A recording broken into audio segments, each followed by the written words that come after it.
Hey everybody, this is Kelly Gunderson. I'm the Client Experience Director with Celarity, and today we're going to be talking about how to choose between two amazing candidates for the same position.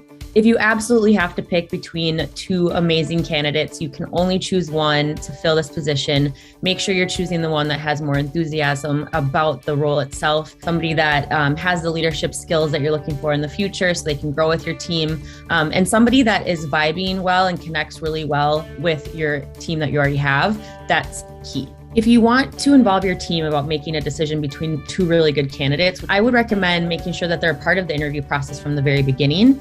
If not, at the very end, that's a way that you can decide between the two is see how they vibe with your team. That's a perfect way to decide.